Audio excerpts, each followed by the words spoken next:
자, 여러분 안녕하십니까? 자, 이제 벌써 우리가 양도소득세 거의 끝부분을 이제 달려가고 있습니다. 자, 우리 기초 강의 조세는 무엇인가 이렇게 시작했을 때가 엊그제 같은데 벌써 이렇게 끝 마무리를 돼가고 있는데요. 자, 과목별로 여러분들 따라오시느라고 좀 힘은 드시겠지만은 일단 이게 습관이 좀 되셔야 됩니다. 그래서 어쨌든 기초 이분 강의는 말씀드렸다시피 지금 막 뭘 이렇게 외우려고 한다기보다도 이런 것이 있구나. 이런 개념들이 있었고 또 이런 개념들이 다른 법에서도 과목에서도 나오는구나. 어떤 이런 흐름적인 것을 이해하는 데 주안점을 두시고요. 또 놓친 부분들은 또 우리 기본 강의 가면 또 반복할 거니까 너무 걱정하지 마시고 저희 강의만 잘 따라와 주시면 좋을 것 같습니다. 자, 그러면 저희 교재 400페이지로 갑니다. 400페이지에 가보면은 주제가 양도 또는 취득 시기가 되겠습니다. 양도 또는 취득 시기. 요 내용부터 가겠습니다. 자, 우리 시기에 대한 부분은 사실 우리가 그 지방세 할 때 했었어요. 여러분들 어디서 했었냐면 취득세라는 지방세 할 때 했었죠. 그래서 취득세는 취득한 날로부터 60일까지 신고하자 이렇게 했었어요. 그러면 그때 취득 시기가 결정됐었는데 우리 양도세도 그런 것이 있다는 거예요. 즉 이름이 양도 또는 취득 시기가 되겠습니다. 그러면은 양도 또는 취득 시기는 취득 날짜가 있고요. 취득 날짜가 있고 그 다음에 양도 날짜가 있습니다.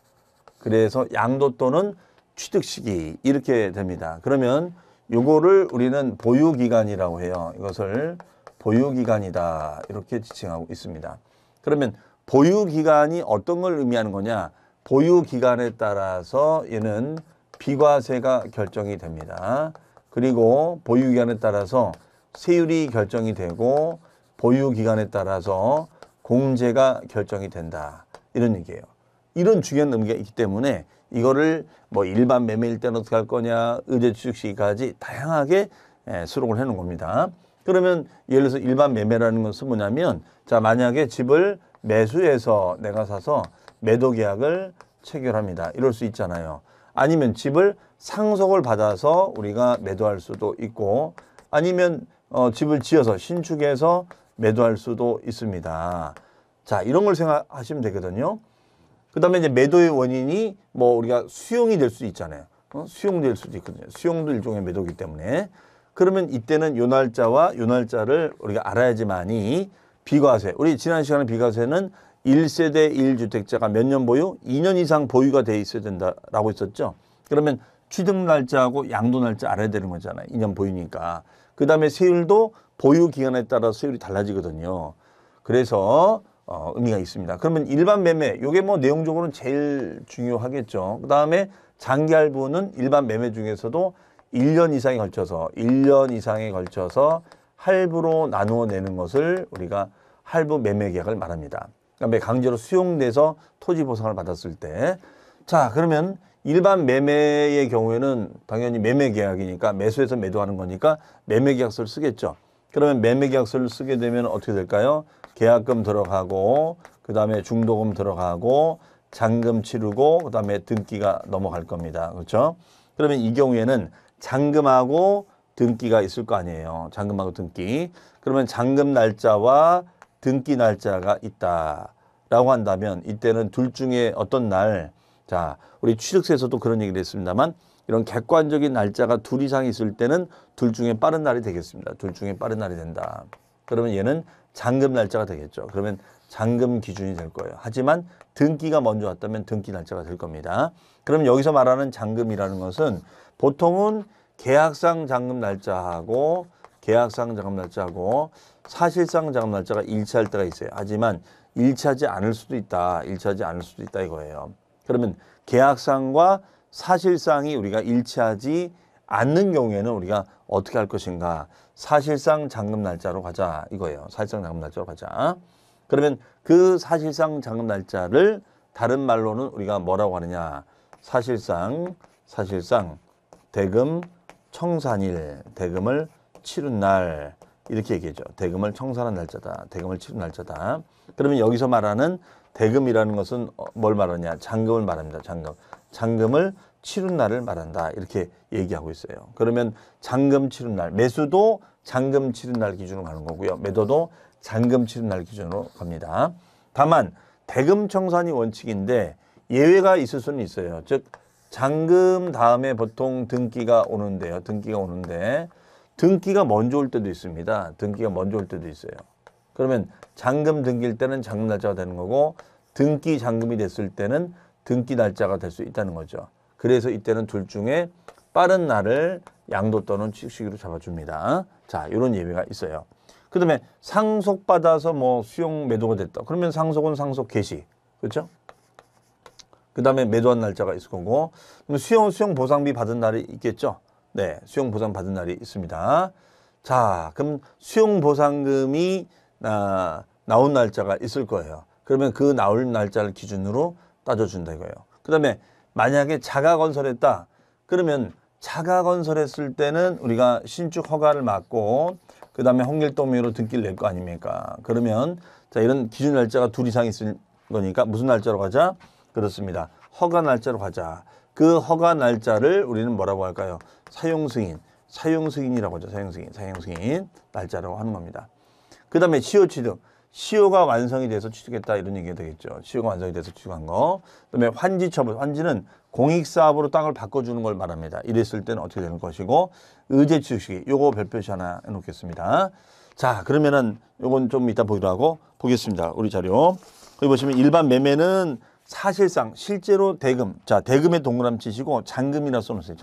잔금을 치른 날이 된다. 그러나 이 잔금 날짜가 분명하지 않는 거야. 다시 말하면 해당 계약상 잔금 날짜 입금이 안 되고 있는 거예요. 그렇다거나 아니면 잔금 지급 전에 먼저 등기를 한 거야. 그러면 둘 중에 빠르다니까 등기 날짜가 되는 거고요. 그다음에 장기할부. 장기할부라는 것은 몇 년에 걸쳐 나눠 내는 거다? 1년에 걸쳐서 나눠 내는 거다. 그러면 할부금이 이렇게 우리 전자제품처럼 뭐 요새 뭐 스마트폰 비싸잖아요. 이렇게 할부금식으로 나갈 수 있을 거란 말이에요. 그랬을 때는 우리가 어떻게 할 것인가? 자, 등기 접수일에 등 동그라미.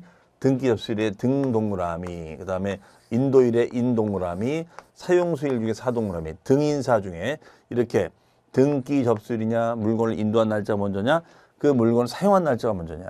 자, 이렇게 세 가지 중에 무슨 날, 빠른 날을 양도 또는 휴식으로 잡아주자. 이런 얘기가 되겠어요. 그다음에 수용됐을 때는 자, 수용으로 보상을 받으면 대금청산. 자, 대금은 잔금이 되는 거예요. 수용 개실은 수용위원회로부터 개시 결정을 받은 거예요. 또는 소유권 등기 접수일 중, 자, 동그라미 빠른 날. 그래서 대동그라미, 얘는 대동그라미, 수동그라미, 소동그라미. 그러면 대수, 소 중 무슨 날? 빠른 날이 됩니다. 자, 상속은 상속 개시이 되고 증여는 증여받은 날. 즉, 상속받은 자산을 매도한 거예요. 증여받은 자산을 매도한 거예요. 그러면 상속 개시일 증여받은 날. 매도는 잔금 날짜가 된다. 그다음에 자가건설. 자가건설은 신축 허가를 받고 등기를 쳤으면은 이때는 둘 중에 무슨 날? 빠른 날이니까 허가일이 되겠죠. 허가일. 그래서 이때는 사용승인서 교부 건네준다 이런 얘기죠. 다만 교부 전에 먼저 사용하거나 임시사용승인을 받았을 때 임시사용승인은 경미한 하자가 생긴 거야. 경미한 하자가 생겨서 됐을 때는 사실상 사용일 또는 임시사용승인이 됩니다. 그다음에 무허가는 뭐 건물 허가 안 나면 등기가 안 나오잖아요. 등기가 안 나오지만 이 물건을 쓸 수는 있거든요. 그러니까 사용한 날이 되고 취득시효는 자, 몇 줄? 점유개시. 자, 취득시효라는 게 뭐예요? 우리 시효 취득. 그러면 시간이 지나면 우리 시효가 뭐예요? 시간의 효력. 우리 민법에서 말하는 시효. 그래서 취득시효, 소멸시효가 있는데 시효가 지나면 취득이 되는 거고 시효가 지나면 권리가 사라지는 게 소멸시효죠. 자, 그러면은 우리가 점유시효 취득은 점유 차지하는 거죠. 점유 개시가 먼저거든요. 점유 개시 다음에 등기를 치기 때문에 그래서 점유 개시로 합니다. 환지 방식일 때는 환지 전 취득일인데 이때 환지라는 것은 땅을 바꿔주는 건데요. 왜 바꿔주느냐? 공익사업. 우리 공익사업. 요 환지에 대해서는요. 여러분들 공법에서 도시개발법에서 이걸 배웁니다. 도시개발법. 그럼 도시개발법상의 환지 방식이에요. 땅을 바꿔주는 거죠. 도시개발법상의 환지 개발로 해주는 거예요. 그러면 이런 식으로 됐을 때는 환지가 되기 전에 취득한 것으로 보겠다. 자, 좀 더 자세한 것은 우리가 환지에 대한 개념을 여러분들 좀 아셔야 되거든요. 그래서 우리 기본 강의 들어가면 제가 환지 저번 때 들어갈 때 그때쯤이면 여러분들이 또 공법적인 이해가 되실 거니까 제가 환지 가지고 좀 설명을 더 자세하게 드리겠습니다. 자, 그 다음에 의제 취득시기인데 이건 좀 설명을 드릴게요. 오답 별표시. 의제 취득시기 논점 뭐냐면요. 너무 오래전에 취득한 자산은 취득 시기를 뒤로 미뤄주겠습니다. 이런 개념이에요. 너무 오래전에 취득한 자산은 취득 시기를 뒤로 미뤄주겠습니다.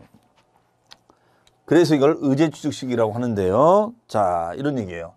요 토지가 있는데 요 토지를 20년 전에 산 거예요. 20년 전에. 요 토지가 20년 전에 산 땅이에요. 토지를 20년 전에 샀어요. 근데 이 당시에는 평당 10,000원이에요. 10,000원. 평당 10,000원짜리 땅이었는데 지금 이게 평당 100만 원이 가는 거예요. 100만 원. 100만 원이 갑니다. 자, 그럼 평당 우리가 평당에 나서 3.3제곱미터를 말했죠. 근데 100만 원 가요. 그러면 결론적으로 이때는 차익이라는 것은 어떤 의미일까? 지금 이런 얘기예요. 차익은 어떤 의미일까?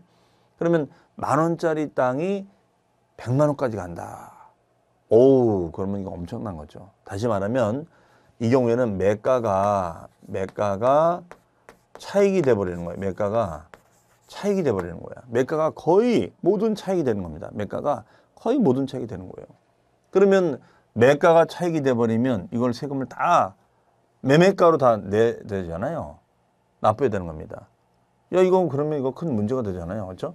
매가가 차익이 돼버리는 거니까 이 경우에는. 그래서 이때는 이 문제를 좀 해결하자. 그러면 이런 차이가 생기는 이유는 우리가 학계론의 표현을 빌리면 화폐 가치 변동이 있단 말이에요. 저도 뭐 신문을 자주 봅니다만 뭐 신문 자주 보시는 분들 많이 계실 텐데요. 지금 한 1,000원 가지 않습니까? 근데 제 옛날에 100원, 200원 했을 때가 그렇게 오래된 적이 아니었던 것 같아요.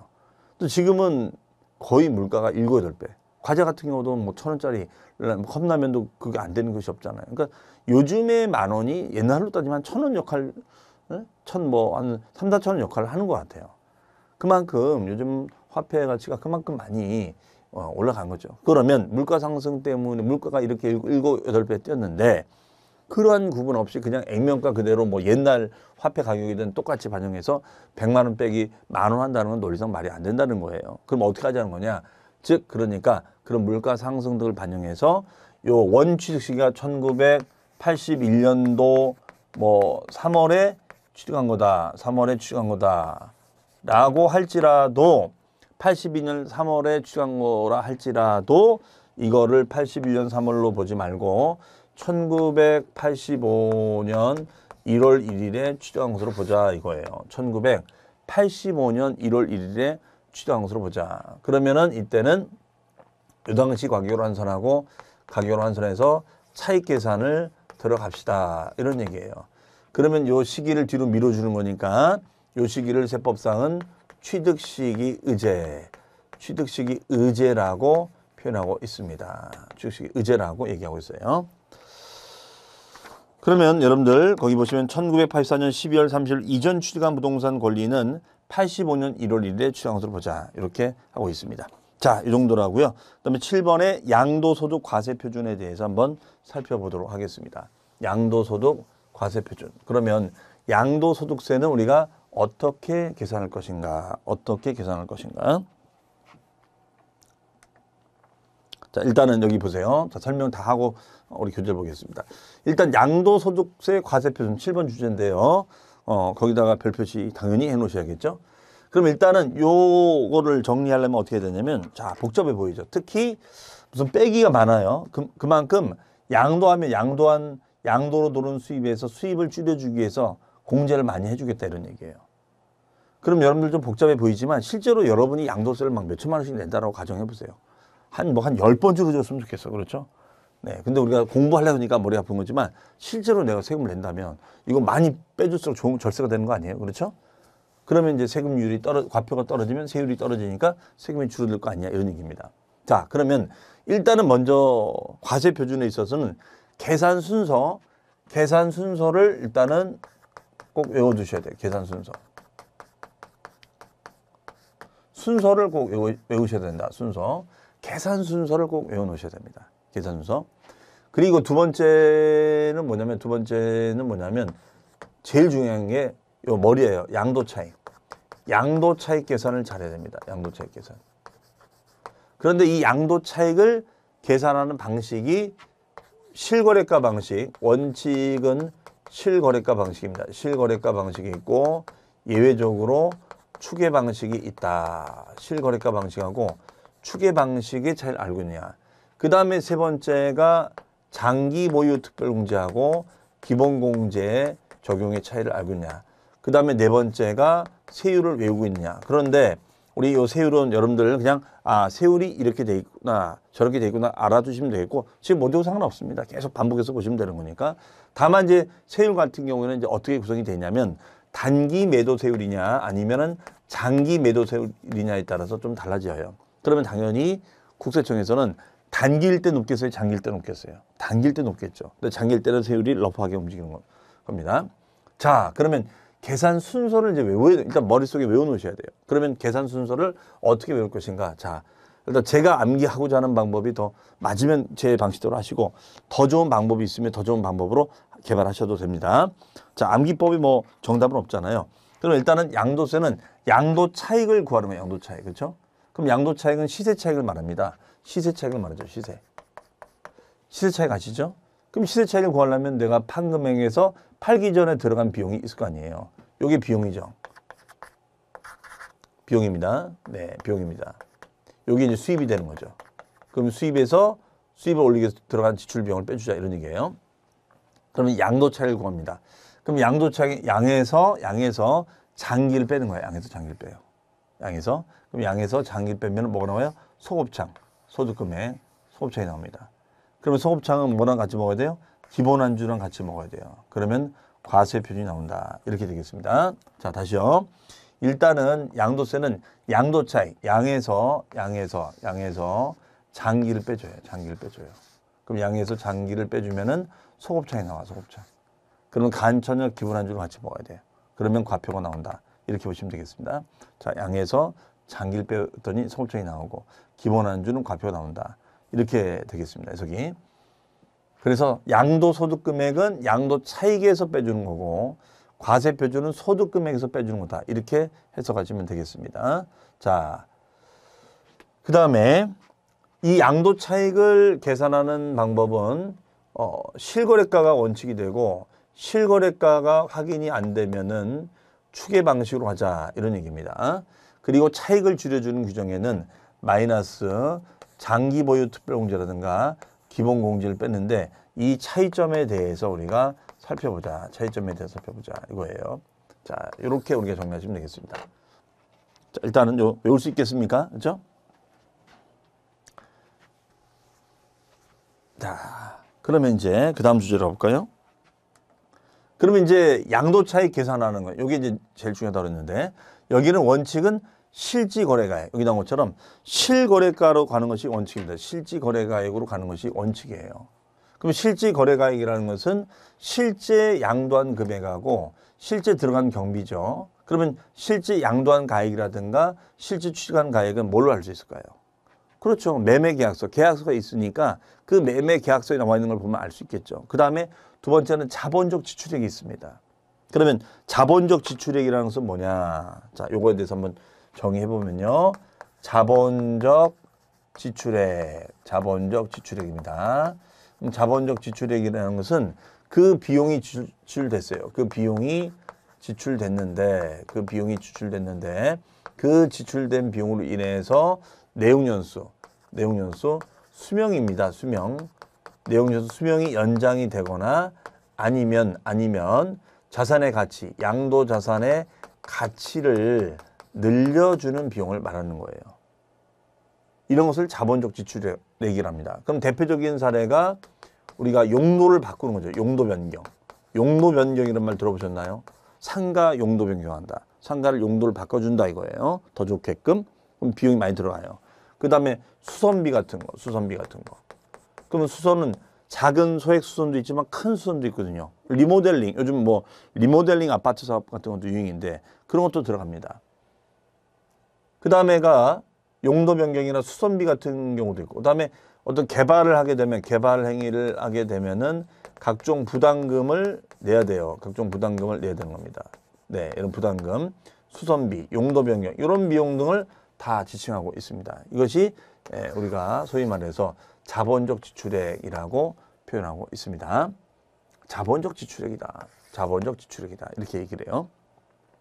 그러면 자본적 지출액과 반대가 되는 개념이 있을 수 있는데 그 반대가 되는 개념이 바로 뭐냐? 반대가 되는 개념이 바로 수익적 지출액이에요. 수익적 지출액. 수익적 지출액이다. 그러면 수익적 지출액이라는 것은 뭐냐면 단순히 현상을 유지하는 비용이에요. 단순히 현상을 유지하는 비용이다. 이게 수익적 지출액이 됩니다. 단순히 현상을 유지하는 비용이다. 현상을 유지하는 비용이다. 그럼 현상 유지 비용이라는 것은 우리가 소위 말해서 뭘 교체하는 거죠. 교체하는 교체 비용. 단순 교체하는 거, 뭘 바꿔주는 거. 그런 비용 등을 우리가 수익적 지출액이라고 지칭하고 있습니다. 그래서 뭐 수도꼭지를 바꿔준다거나 뭐 아니면은 이게 물 나오는 뭐 이걸 바꿔준다거나 이런 거예요. 단순 교체 비용. 이것을 수익적 지출액이라고 지칭하고 있습니다. 그 다음에가 이제 양도 비용이 있겠습니다. 양도 비용. 이때 양도 비용이라는 것은 양도할 때 들어가는 직접적인 비용. 직접적인 비용이 되는데 이때 직접 비용이라는 것은 법무적인 비용이라든가 세무적인 비용을 총칭해서 우리는 직접 비용이다 이렇게 얘기합니다. 그러면 법무 비용이라는 것은 중개 수수료라든가 중개 보수라든가 세무사무실 맡긴 신고 비용 이런 비용을 양도 비용이라고 그래요. 그러면 이 비용을 다 제해서 차익을 구하는 거죠. 그러면 얘는 취동그라미, 자동그라미, 양, 취자양이 되죠. 취자양. 취자양을 우리가 빼주면 된다 이런 얘기예요. 그래서 시험에서는 이제 이런 항목을 쭉 늘어놓고 경민정이 되느냐 안 되느냐 이렇게 많이 물어보죠. 자, 그러면 이 내용까지 한번 볼게요. 그러면은 일단은 우리 401페이지가 보시면 401페이지에 1번에 양도소득 산출세 계산자 외우는 거 이 순서 말씀드렸습니다. 양에서 장기를 빼면 소곱창. 소곱창은 간, 천엽, 기본 안주 같이 먹는다. 자, 지금 징그러운 게 문제가 아닙니다. 양에서 장기를 빼면 소곱창 나오는 거 맞잖아요. 그러면은 소곱창은 양도소득금에 거기서 기본 안주는 과표다. 그렇죠. 자, 그 다음에가 그 양도소득 과세표준은 종합퇴직소득에 대한 과세표준과 구분하여 계산한다. 이런 개념을 뭐라고 했냐면 이런 개념을 가로치시고 여기다가 써놓으세요. 분류과세 이렇게 써놓으시면 돼요. 분류과세. 그 다음에 양도차익 계산은 원칙은 자 밑줄 실지거래가액이다. 그러면 실제 매매계약서나 증빙이 첨부가 돼야 되는 거죠. 그 다음에 예외는 실지거래가액을 몰랐을 때는 추계. 그래서 그 예외에다가 써놓으세요. 추계가액. 그러면 그 가로 3번에 보면 양도차익 계산 방법 별표시. 자, 원칙은 실지거래가액인데 그러면 실지 양도한 금액, 실지 취득가액 경비 지출액, 자본적 지출액 양도비용을 말합니다. 그 다음에가 양도가액을 몰랐을 때 추계했을 때는 양도가액을 몰라서 추계했을 때는 매매사례 감정 기준시가. 자, 혹시 주변 매매사례는 없는지, 대출 감정가는 없는지, 국세청 기준시가는 있는지. 그래서 얘는 순서상으로 봤을 때는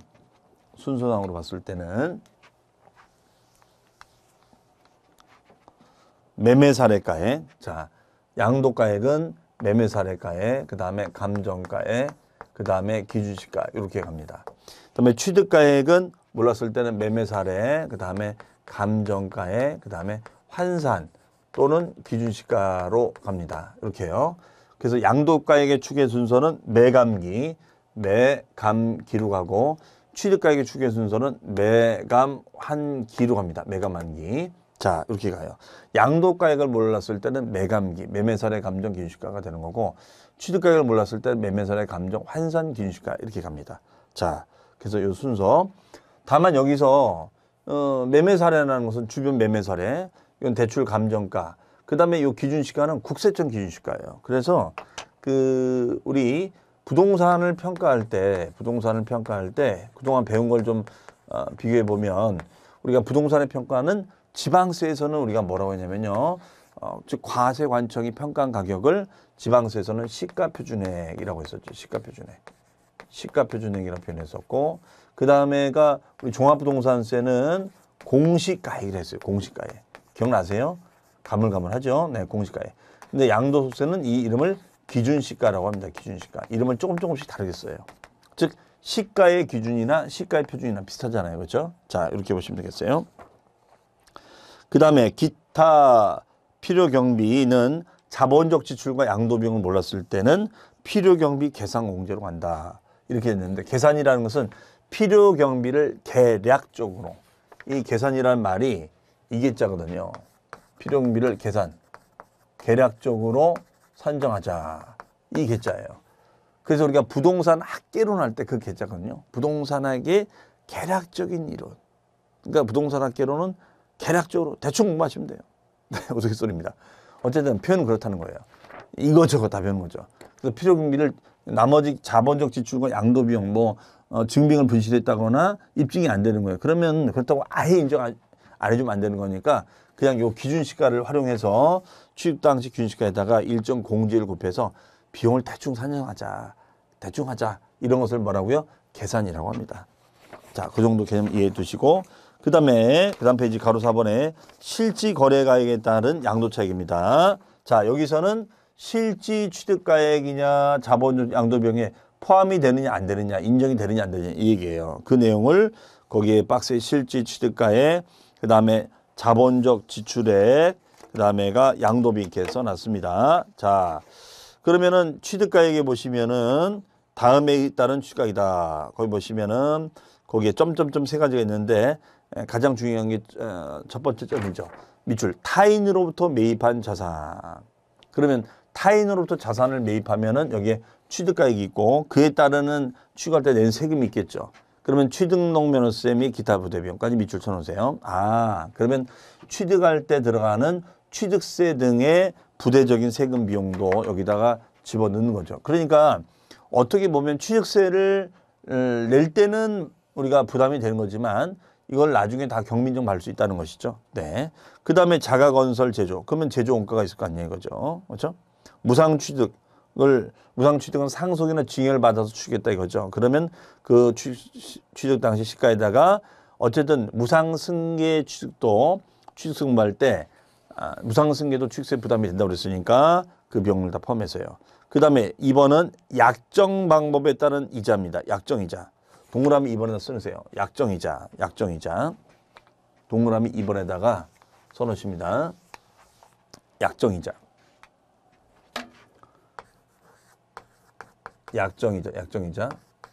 그럼 여기서 말하는 약정이자라는 것은 할부 판매 조건의 이자를 말합니다. 할부 판매 조건의 이자를 약정이자 이렇게 얘기하고 있어요. 그 다음에가 그 소송비용 3번에 동그라미 3번에 밑줄 소송비용 화해비용 밑줄 부동산을 취득하는 과정에서 소송을 통해서 주겠다라고 한다면 소송비용도 인정해 주겠다는 것이죠. 그 다음에가 4번이 보시면 감가상각비 그 다음에 현재가치 할인 차금이 되겠어요. 감가상각비 현재가치 할인 차금 상각에 감가상각비나 현재가치 할인 차금 상각에 요것도 우리가 들어갑니다. 네. 그러면 감가상각은 뭐 건물 같은 거 사면 건물의 가치가 이렇게 시간이 지나면 떨어지잖아요. 그걸 말하고 현재가치 할인 차금은 우리 여러분들 개론에서 화폐 가치 배울 때 나오거든요. 자, 지금의 1,000원이 시간이 지나면 10,000원이 되는 거예요. 네. 그러면 이걸 현재 가치 프리젠트 밸류로 하고 미래 가치 퓨처 밸류로 합니다. 이쪽으로 하면은 이제 미래 가치, 다시 이쪽으로 오면 현재 가치가 되는 거예요. 네. 이렇게 되는 겁니다. 그러면 이때 차이가 현재 가치 할인 차금이 되고 그 차금을 떨어 나가는 것이 상가격이 되겠다라고 보시면 되겠습니다. 자, 그 다음에 자본적 지출액은 동그라미 1번 옆에다 써놓으세요. 개념. 이게 개념이에요. 개념. 그러면 자본적 지출액의 개념 뭐냐면 양도자산의 내용연수, 수명을 늘려주거나 자산의 가치를 늘려주는 비용을 말하죠. 네, 됐고요. 그 다음에가 소송비 화입이 됐고 협의 매수 수용 됐을 때 그다음에 4번 밑줄 용도 변경 비용, 개량 비용. 예, 용도를 아예 용도를 바꿔주는 비용이 있죠. 이것도 중요한 자본적 지출 비용이 들어갑니다. 그럼 용도 변경 비용 꽤 들어가거든요. 그럼 나중에 팔 때 받아내겠다는 거죠. 그 다음에 5번도 밑줄 개발 부담금, 재건축 부담금, 수익자 부담금. 자, 이런 개발 행위, 공법상 개발 행위를 하게 되면 각종 부담금을 내거든요. 이것도 들어갑니다. 자, 8번 건너뛰고 6번 건너뛰고 양도비, 양도비용은 동그라미 1번에 직접 동그라미 직접의 동그라미 직접 지출한 비용으로서 신고서 작성비, 계약서 작성비를 말한다. 예, 양도 직접 비용이라는 것은 이렇게 양도할 때 발생하는 법무적인 비용이라든가 세무적인 비용을 다 총칭해서 말하는 거예요. 그 다음에가 동그라미 2번 명도 비용입니다. 명도비는 세배 입자를 내보내는 거죠. 명도비. 네. 자, 그 다음에 밑줄 국민주택 채권, 토지개발 채권. 자, 국민주택 채권이나 토지개발 채권은 만기까지 기다려야 되는데 기다릴 수가 없으니까 만기 전에 팔아요. 그러면 손실 나는 것도 인정해 주겠다. 이렇게 얘기를 하고 있습니다. 자, 그럼 다시 한번 정리해 봅니다. 일단 양도세는 계산 구조가 맨 처음에 구하는 게 양도 차익, 거기서 장특공제, 그 다음에 소급장 기본환전후 과표. 자, 차익 계산하는 방법은 원칙은 실거래가로 간다. 그러나 예외는 추계다. 그래서 실제 양도한 금액에서 실제 시간 금액을 빼주고 그 다음에 수선 비용의 비용을 빼주고 양도 비용을 빼주자 이거죠. 그런데 추계가액이라는 것은 추정하자. 계약서를 분실해서 증빙을 분실했으니까 추계된 양도가액, 추계된 취득가로 가는 거예요. 다만 추계하는 순서가 방금 설명했다시피 가장 실거래가랑 유사한 금액으로 가자. 그게 바로 매매 사례, 그 다음에가 혹시 감정가액이 있으면 감정, 그것도 없으면 국세청 기준시가로 조회를 하자 이거예요. 그러면 아파트 같은 경우에는 이런 매매 사례가 많이 있죠. 그 다음에 이거는 대출 감정가, 그 다음에 추계 취득가액은 이거는 이제 우리가 매매 사례, 그 다음에 감정가, 그 다음에 이제 환산가라는 거는 이제 어떤 상황이냐면요. 양도 금액은 실거래가 금액을 알겠어요. 하지만 취득 금액을 모르겠다 이런 얘기예요. 그랬을 때 이거를 환산합시다 이런 얘기예요. 자, 그리고 필요경비 계산공제다. 계산이라는 것은 필요경비를 계략적으로 산정하자 이거예요. 필요경비를 계략적으로 산정해서 해주는 공제를 말합니다. 네, 그래서 그 계산공제는 취득 당시 기준시가에다가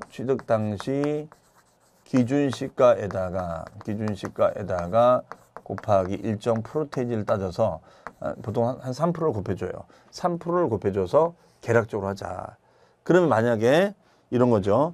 양도 당시 추계된 양도 금액이 1억이 되는 거고 추계된 추가액이 5천이다. 그러면 5천 추계된 금액 5천에다가 곱하기 자 3% 이렇게 보겠다는 거예요. 그럼 정확한 건 아니지. 그러면 150만 원이 계산 공제 금액이 된다라고 생각하시면 되겠습니다. 자, 그래서 여러분들 그 교재 401페이지에 가보시면 기타 필요경비 그 가로 3번에 박스 있었죠. 박스 내에 보시면은 기타 필요경비에 계산 공제 있었죠. 그래서 기준시가에다가 공제율이다. 여기다 3%를 적어 놓으시면 되겠어요. 3%. 네. 이렇게 보시면 되겠습니다. 3% 등이다. 이렇게 써 놓으시면 되겠어요. 3% 등. 자, 이상으로 해서 우리가 추계 부분까지 우리가 산정을 해서 말씀을 드렸습니다. 추계해서.